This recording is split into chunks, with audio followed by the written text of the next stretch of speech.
How to invest in Bitcoin Crypto 2026. Your last chance? If you think Bitcoin is too late to start in 2026, stop for a few minutes because you may be looking at the wrong game.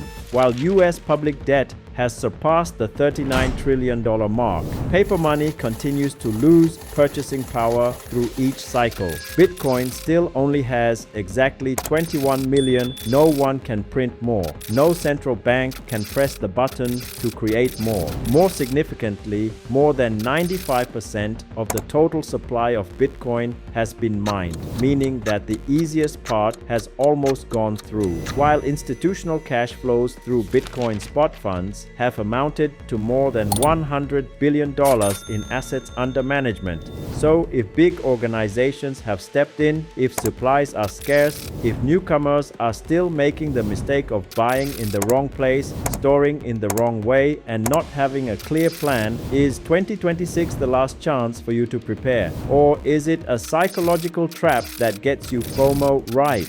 In this video, Crypto Radar will take you through the details of your Bitcoin analysis, update key perspectives from Bitcoin news, and reveal the Bitcoin plan you need to have before the market no longer gives you time to learn from scratch. Crypto Radar.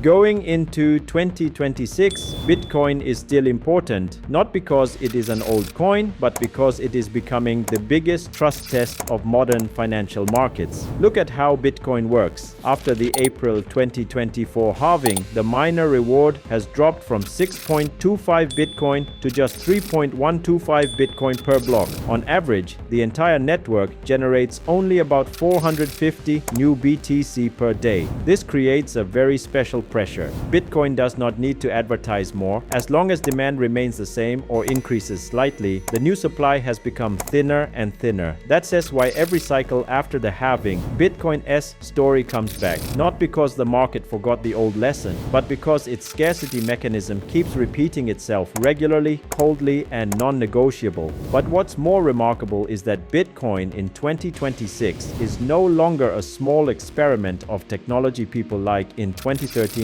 or 2017, it is already a global financial network with huge security power. Bitcoin's hash rate is currently hovering around the region of hundreds of exahashes per second, sometimes even surpassing the zettahash mark, a figure almost unimaginable to the average person. Simply put, the more miners involved in securing the network, the more expensive it becomes to attack Bitcoin, a digital asset that has been around for more than 17 years, overcoming multiple death claims, multiple 70 to 80% crashes, multiple bans, multiple exchanges failures. But the network continues to run block by block. That's why Bitcoin will still have weight in 2026. In addition, Bitcoin still serves as the confidence meter of the entire crypto market. When the market is excited, cash flow can run to meme coins, AI coins, game coins, or new narratives that sound very attractive. But as risk increases, investors often return to asking a very basic question. Which asset has the longest history, the deepest liquidity,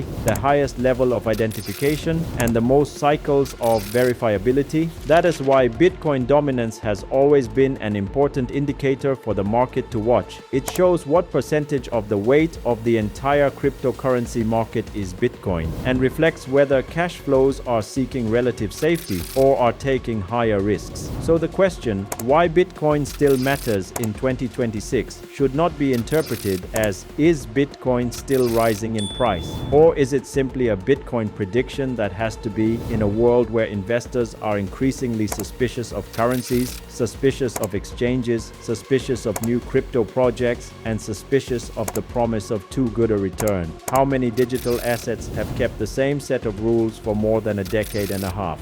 Bitcoin is still important because it's not trying to be everything. It's trying to do one thing: to be a scarce, decentralized, untraceable, and self-storable asset. And in 2026, as the market gets noisier, that simplicity could be Bitcoin's greatest advantage. And before exploring the next important content, you can also check out the best crypto to buy now top picks for 2026 video, which brings together the most notable crypto options for the 2026 cycle, giving you more perspective before coming up with an investment strategy.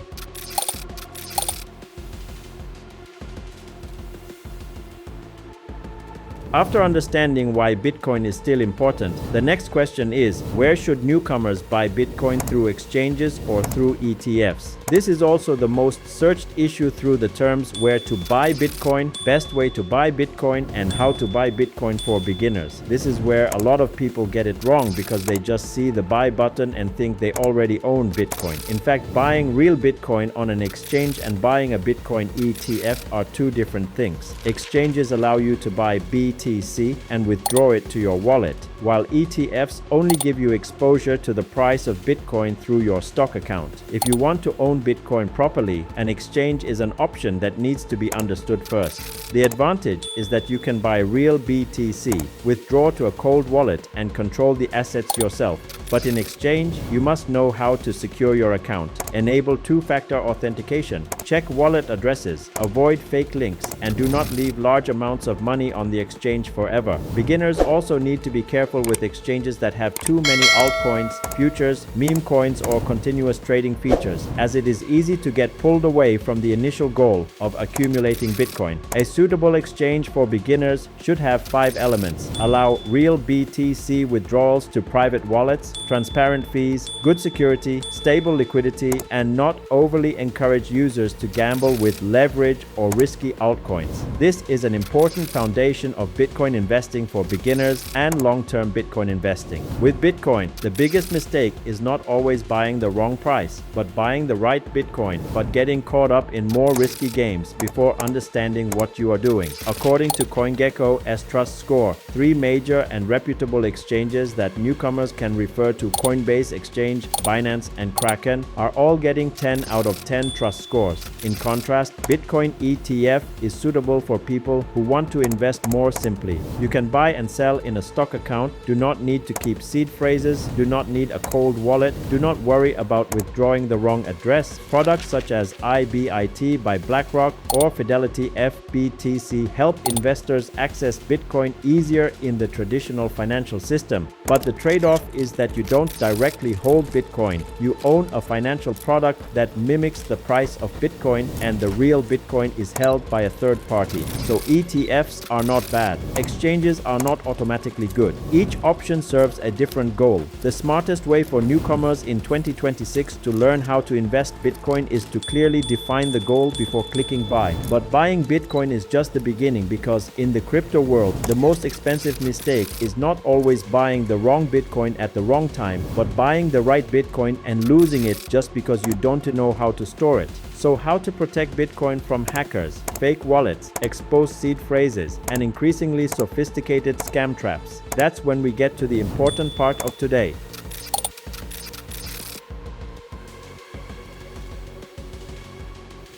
Because with Bitcoin, if you send to the wrong address, lose access, expose the seed phrase, or get scammed for transferring money, there is almost no way to undo it. There is no bank to call for support. There is no get money back button. So before the amount becomes large, newcomers need to learn how to properly store it. This is also fundamental knowledge for those who are learning how to buy cryptocurrency for beginners. There are 2 common ways to store Bitcoins: keep them on the exchange or withdraw them to your own wallet. Keeping them on the exchange is convenient, easy to buy and sell, and suitable for small amounts of money when starting out. But the downside is that you are trusting a third party to hold your assets on your behalf. If your account is hacked, the exchange locks withdrawals, crashes, or goes bankrupt, you may lose control. So, when the amount is large enough, serious investors should learn how to withdraw Bitcoin to personal wallets. Cold wallets are a popular choice for long-term Bitcoin storage.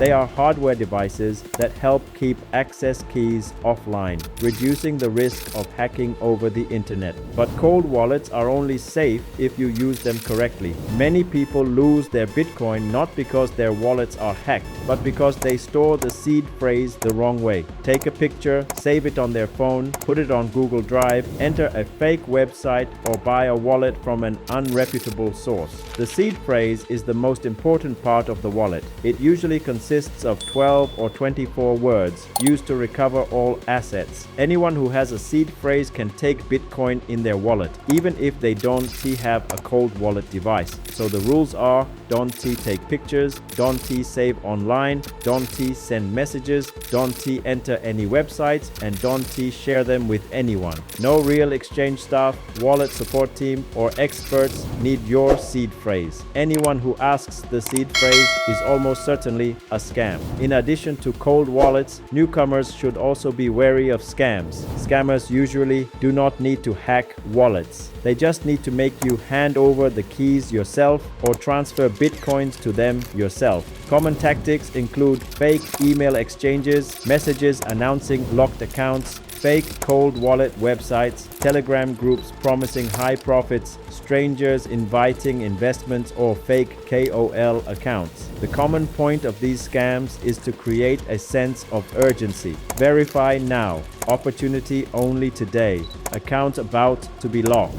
When pressed to act quickly, stop and check from official sources. In short, the security of Bitcoin lies not in using the most complicated tools, but in the right habits. Self-storage of Bitcoin gives you control over the asset, but also holds you accountable for the asset itself.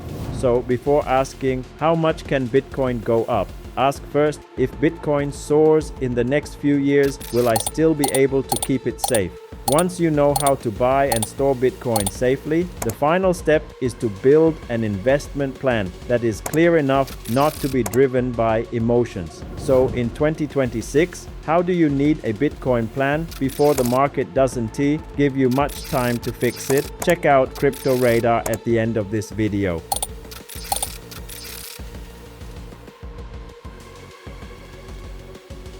Most investors lose money not because Bitcoin stops working or completely loses value. They lose because they enter the market without a clear plan. They buy too much when the price is rising and the euphoria peaks, then panic when the market corrects, sell near the bottom, and only come back when Bitcoin has risen sharply again. It is not an investment. It is an emotional loop that the market always uses to move money from the impatient to the more disciplined. So, before you invest any more money, you need to answer some basic questions. How much money can you spend on Bitcoin without affecting your life? Will you buy weekly, monthly, or buy once? How long do you plan to hold? In which case will you sell? And most importantly, what will you do if the price of Bitcoin drops 30%, 50%, or even deeper right after you buy? So the simplest plan for newcomers is not to go all in, but to split and buy evenly. This is the DCA strategy. Invest a fixed amount of money on a weekly or monthly basis, regardless of whether the price of Bitcoin is rising or falling. When the price is low, the same amount buys more Bitcoin.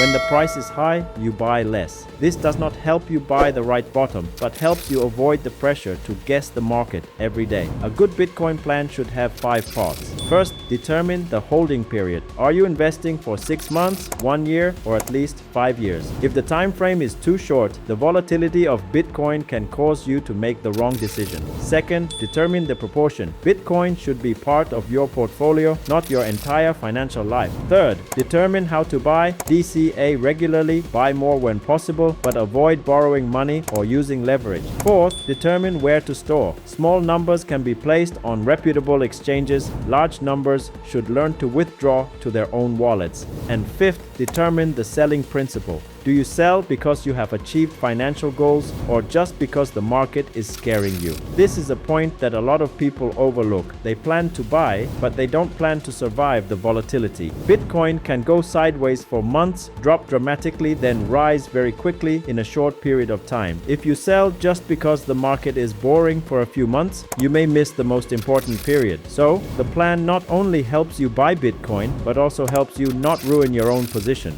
Newcomers should also avoid the shiny object syndrome, which is the syndrome of chasing something new that is more attractive. After buying Bitcoin, you will see a lot of offers. Altcoins can X 100, meme coins are trending, trading bots are profitable, staking huge profits, or projects that sound like the next Bitcoin. But before thinking about making more than Bitcoin, ask yourself, do you really understand and accumulate a strong enough Bitcoin position? For newcomers, the first goal is not to win big quickly, but not to get caught up in the risks that can wipe out all the capital. So, if 2026 is indeed a critical period for Bitcoin, the best plan is not to panic buy a lot in a day. The best plan is to start disciplined. Learn before you buy with the right amount, accumulate regularly, store securely, avoid leverage, avoid scams, and keep a long enough horizon. And that's all I want to talk about in today's video. It may not be your last chance to buy Bitcoin, but it may be your last chance to learn the right way before the next cycle makes things much more noisy, expensive, and emotional. If you only remember one thing after this video, remember this: buying Bitcoin is easy, but understanding Bitcoin, holding on to Bitcoin, and planning to go with it for years is the really hard part.